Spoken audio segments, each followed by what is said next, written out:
Аконтрольтә палата Аԥсны Жәлар Реизара анапаҵаҟа ауп иахьыҟоу, уи ахантәаҩы дшьақәзырӷәӷәоугьы адепутатцәа роуп. Апалата инанагӡо аусқәа ируакуп абиуџьет ԥарақәа рныхшьа иашоу ииашаму.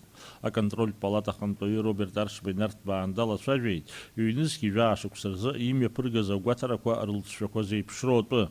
Апалата аудиторцәа агәаҭарақәа мҩаԥыргеит аҭҵаарадыррақәа ракадемиеи, аҵареи аҭҵаарадырреи, ақыҭанхамҩеи рминистрреи, аиҳабыра ареилазаара аусбарҭеи, акапиталтә ргылара аусбарҭеи уҳәа, егьырҭ аминистррақәеи аилакқәеи жәпак рҟны рфинанстә ҭагылазаашьа зеиԥшроу аилкааразы.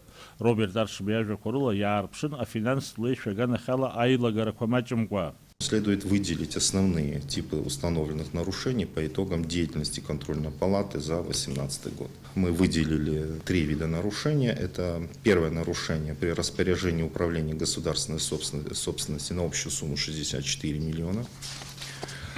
Нецелевое использование бюджетных и внебюджетных средств на общую сумму 143 миллиона 371 тысяча рублей. Неэффективное использование бюджетных и внебюджетных средств на общую сумму 64 миллиона.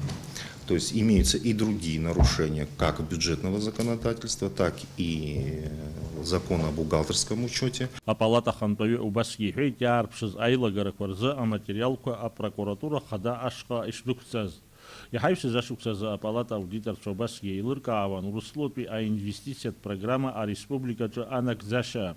Иҟарҵаз алкаақәа дәықәҵан Аԥсны афинансқәа рминистрреи, Нхыҵ Кавказтәи аусқәа рзы Урыстәылатәи аминистрреи рышҟа. Аколлегиа аилатәара иалахәыз Жәлар Реизара абиуџьети ашәахтәқәеи акредитқәеи рзы ахеилак аиҳабы Натали Смырԥҳа илҳәеит, аконтрольтә палата алкаақәа адепутатцәа еснагь зҿлымҳарала ишрызнеиуа, иҟарҵо алкаақәа ирықәныҟәаны ақәҵарақәа шрыдыркыло. Аколлегиа аилатәараҿы ишьақәдырӷәӷәоз аконтрольтә палата аҳасаб рбанашьҭхоит Жәлар Реизара ашҟа. Даурин Аԥшьба, Ҭамаз Ҷкәан, Степан Мартиросиан, Аԥсуа телехәаԥшра.